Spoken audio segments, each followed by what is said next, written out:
Welcome back, Middle Age Grind. And today I want to share an article that I read last night, and I was thinking on another topic for a video that'll be in a further episode. But when I read this article, I said to myself, wow, does this not go with the channel Middle Age Grind? With all, people of us that are in middle age, what we're going through. The title is Why a Record 8.9 Million Americans Are Working Multiple Jobs by Caroline Castrillion. She's a contributor to Forbes magazine. Okay, so it's in Forbes. I read last night. And I want to go over some of this here and what does it mean and how does it pertain and maybe some things to help. So what it talks about is, and this kind of blew my mind. The Federal Reserve Bank of St. Louis, okay, this is a study from a government thing. The percentage of people holding multiple jobs with a college degree. So I don't know what the percentage is people without college degrees, but these are people with degrees. Steadily increased to 50.2% in 2024, up from 45.1% in 2019.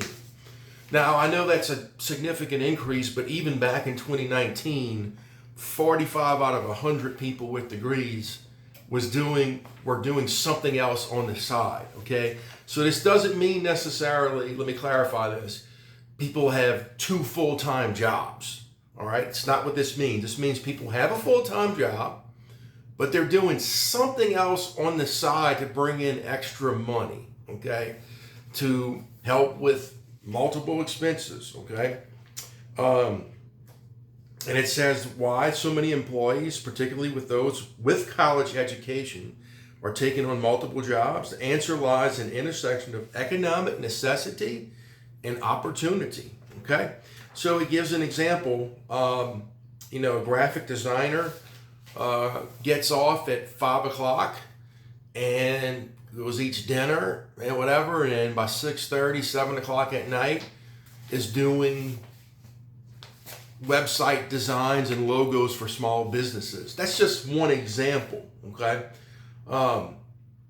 Another thing too, this is very interesting.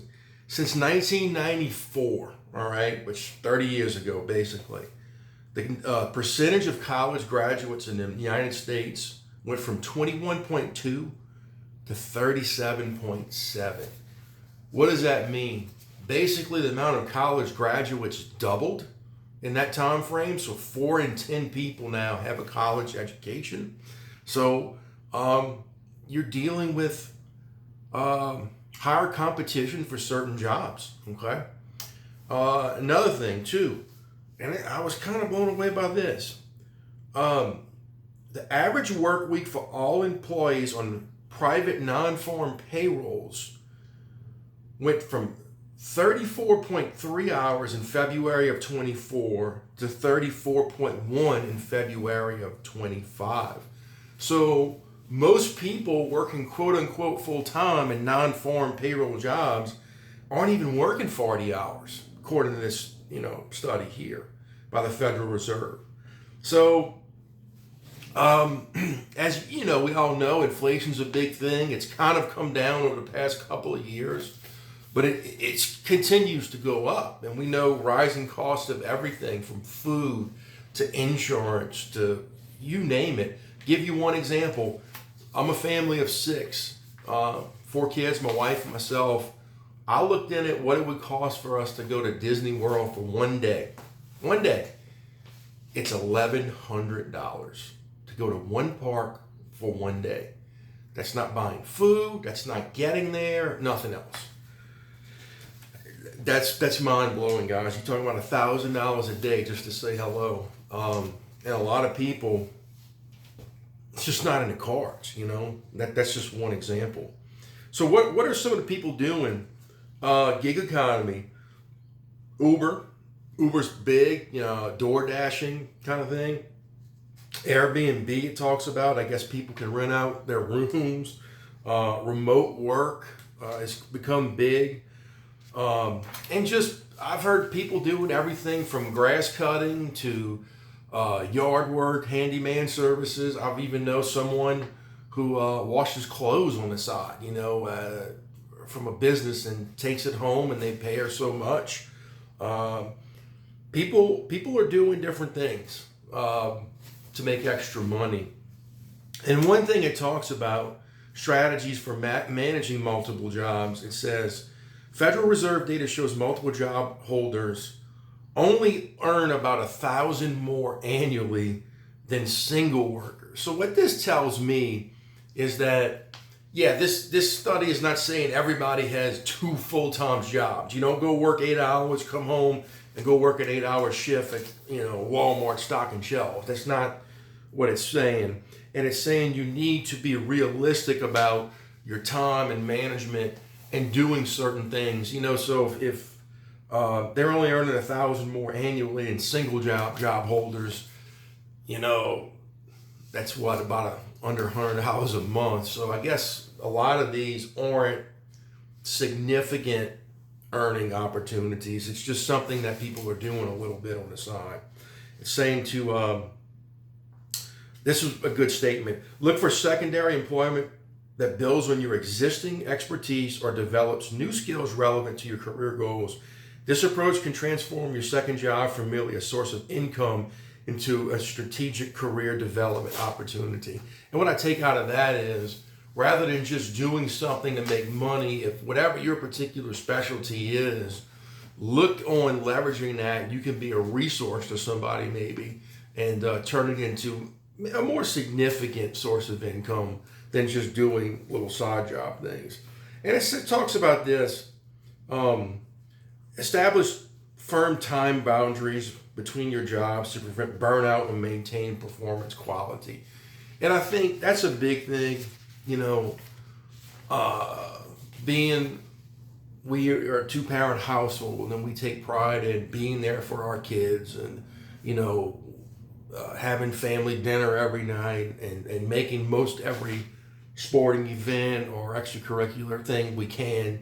You need to balance that, guys. You can't just work all the time and not be there. I think it's a big problem for a lot of our culture is kids not having parent involvement. So this all comes with balance. And it talks about, and I like this too, and we get into some of this on this channel, while most multiple job situations involve active work, you can supplement with more passive income streams like dividend investments, which we've talked about, rental property income, or digital product sales that generate revenue with less ongoing time commitment. As you grow older and you grow your wealth, make sure you're using strategies, in your portfolio to maximize interest and dividend earning potentials, because if you build a sizable nest egg, your dividends and interest from that, it's not insignificant, and you can have that coming in to help pay bills as you grow older and build your wealth. And it talks about the future of multiple jobs. It says the trend of Americans working multiple jobs shows no sign of slowing down. When you consider taking on additional work, weigh both financial benefits and personal cost. So it says, we don't know if this is going to become more temporary or permanent. I don't see it going away anytime soon.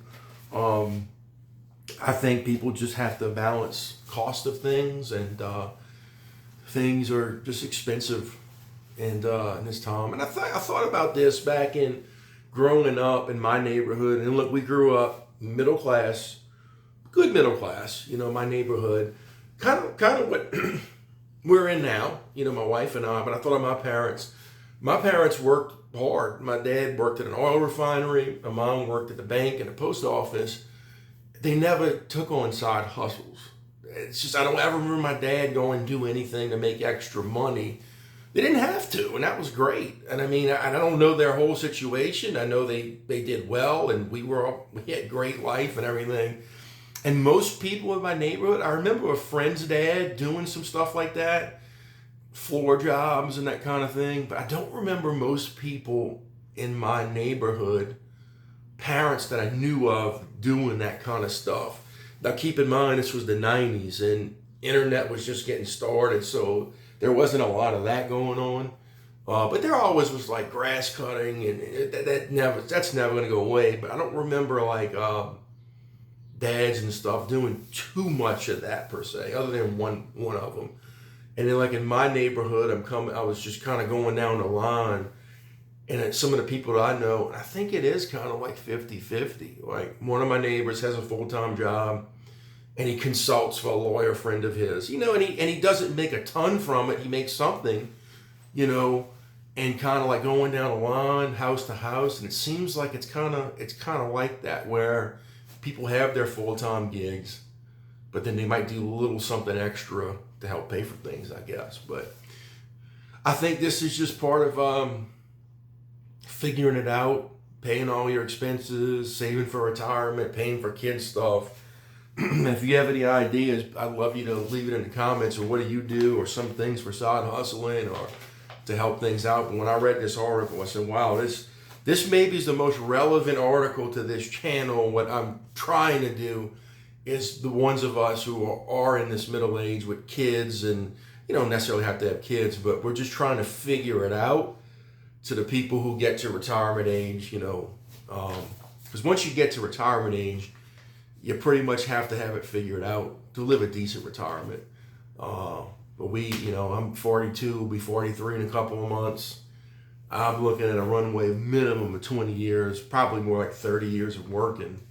That's what my plans are. I don't know what the cards hold, but I think a lot of us are in this boat. So with that said, look forward to seeing you in the next episode. I'll see you real soon on the Middle Age Grind.